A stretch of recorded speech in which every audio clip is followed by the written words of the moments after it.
Yes. Our next chapter is chapter number 11, that is special purpose books part 2. Special purpose books are also known as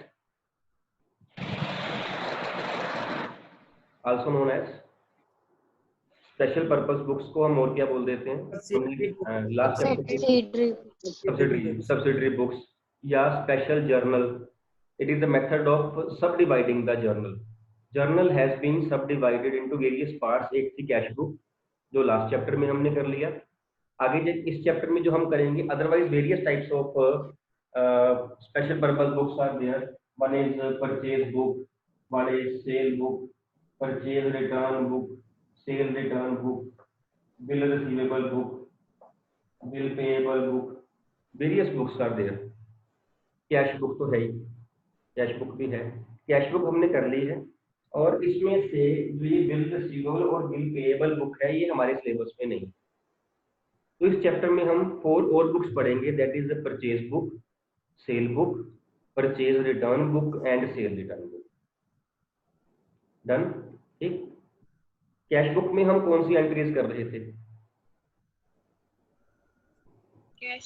only cash received and cash paid, और check received and check paid in case of double column cash book.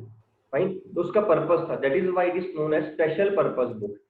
Special purpose book mean this book is maintained for a special purpose. एक definite purpose है जिसमें सिर्फ उसी type की जो transactions हैं वो रिकॉर्ड की जाएंगी. कैश बुक में हम सिर्फ कैश की और बैंक की ट्रांजैक्शन जो थे वो रिकॉर्ड करते थे.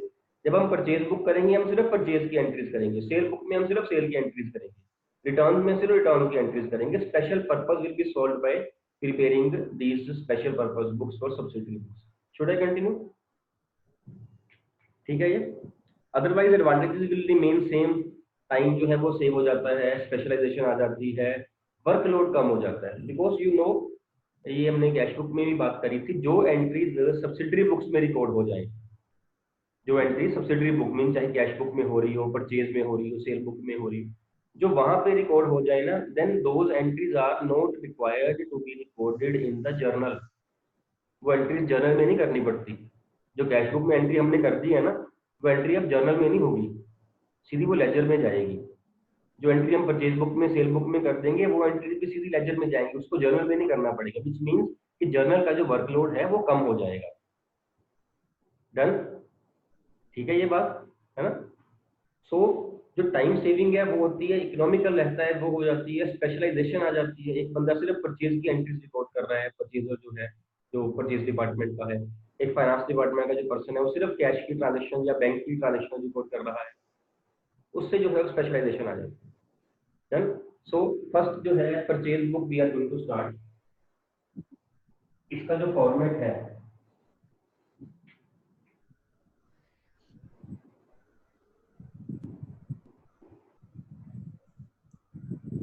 Purchase book, first column is date,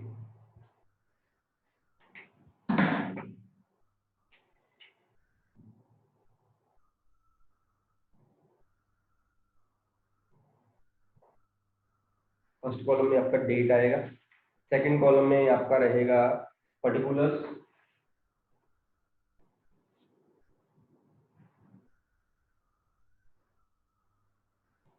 then is invoice number,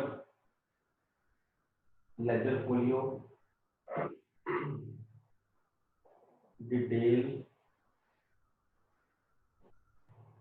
cost price of the goods,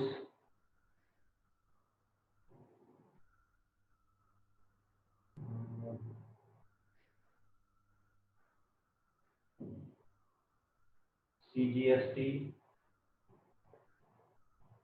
SGST, IGST and total.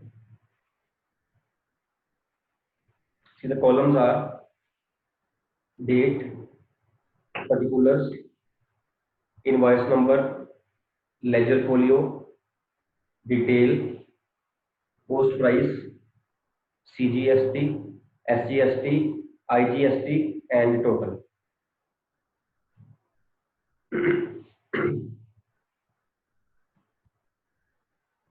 Fine, करें कंटिन्यू। अब इसकी जो मेन फीचर है, जैसे हम कैश बुक में कौन सी ट्रांजेक्शन रिकॉर्ड कर रहे थे, इसमें सिर्फ कैश की रिसिप्ट या कैश की पेमेंट्स आ रही है, या फिर डबल कॉलम कैश बुक में चेक की आ रही है, सिर्फ वो हम ट्रांजेक्शन जो थे वो रिकॉर्ड कर रहे थे। परचेज बुक में भी हम सिर्फ परचेज की ट्रांजेक्शन रिकॉर्ड करेंगे, लेकिन परचेज कौन सी, अब यहाँ पे दो बातें हैं, परचेज कौन सी, एक तो वो क्रेडिट हो परचेज, क्रेडिट परचेज हो, और एक वो गुड्स की हो। ये बात याद रखना, यही यहाँ पॉइंट है। दो फीचर्स हैं इसके जो मेन है, क्रेडिट परचेज ऑफ गुड्स। एक तो सामान परचेज किया हो, गुड्स परचेज की हो, जिसमें बिजनेस डील कर रहा है। एक वो की भी क्रेडिट पे हो, की भी क्रेडिट पे हो, तो वो ट्रांजेक्शन सिर्फ means both condition should satisfy, then only the entry will be made in the purchase book. अगर दोनों में से एक भी कंडीशन ऐसी है जो सेटिस्फाई नहीं हो रही है, the entry will not be recorded in the purchase book. Am I clear? दोनों कंडीशन सेटिस्फाई होनी चाहिए, गुड्स परचेज भी गुड्स करी हो और परचेज भी क्रेडिट पे की हुई है। अगर गुड्स परचेज की है लेकिन क्रेडिट पे नहीं की, वो कैश पे की है, तो वो यहाँ नहीं आ सकती। अगर क्रेडिट पे तो की है लेकिन वो गुड्स नहीं थी, से वो एसेट थी, कोई फर्नीचर परचेज किया गया था या कोई बिल्डिंग परचेज की गई थी, की थी वो क्रेडिट पे, लेकिन वो भी यहाँ नहीं आएगी। करीबी गुड्स हो परचेज और करीबी जो है वो क्रेडिट पे हो, तो एंट्री जो है वो रिकॉर्ड की जाएगी। डन?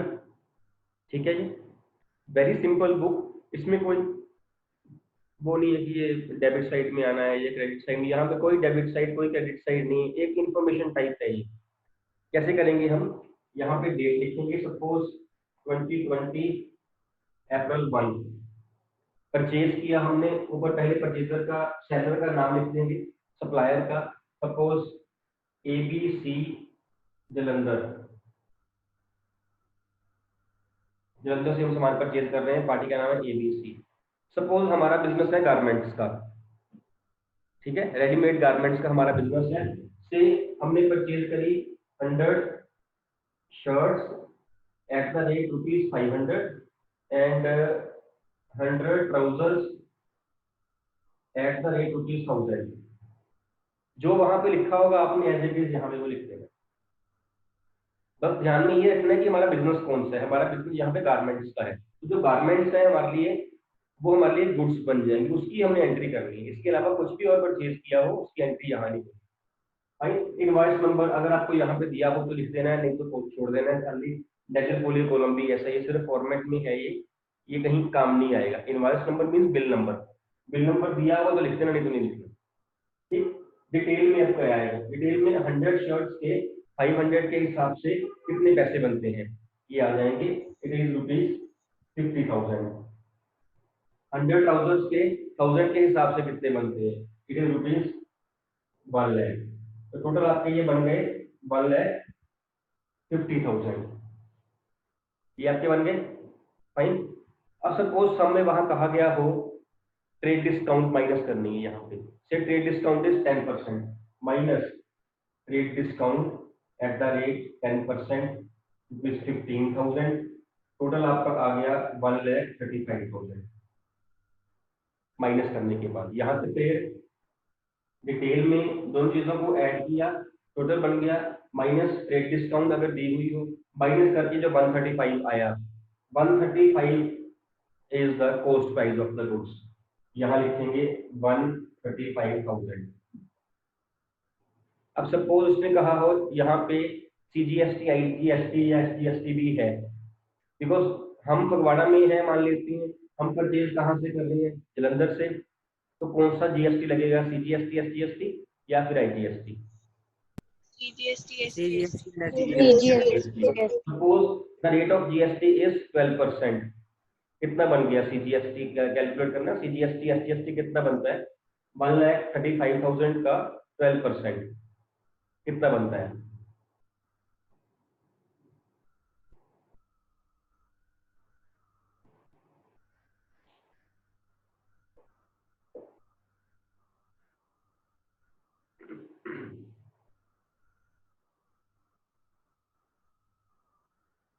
12% कितना बना,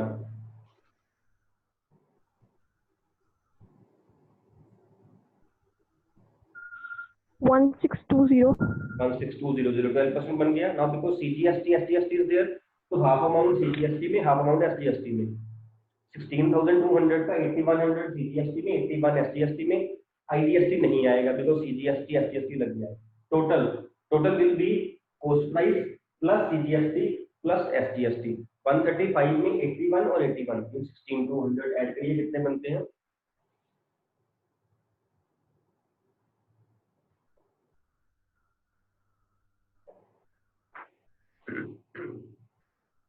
कितनी अमाउंट बनती है? 151200 151200। This is total amount. चल रहा है पता? ठीक है। ये यहाँ पे जो डिटेल है सारी प्लस माइनस करके जितना हमारा कॉस्ट प्राइस बन रहा था वो हमने किया। ट्रेड डिस्काउंट हो यही माइनस कर देनी है। डिस्काउंट माइनस करने के बाद जो हमारा आएगा वो कॉस्ट प्राइस, उसके ऊपर GST लगाना है जो सा भी एप्लीकेबल हो। CGST SGST हो रहा है या IGST हो रहा है वो लगा देना है। उसके बाद सारा प्लस करके उसको टोटल में आपने यहाँ मेंशन कर देना है। डन। सपोज एक और ट्रांजेक्शन है ऐसे ही।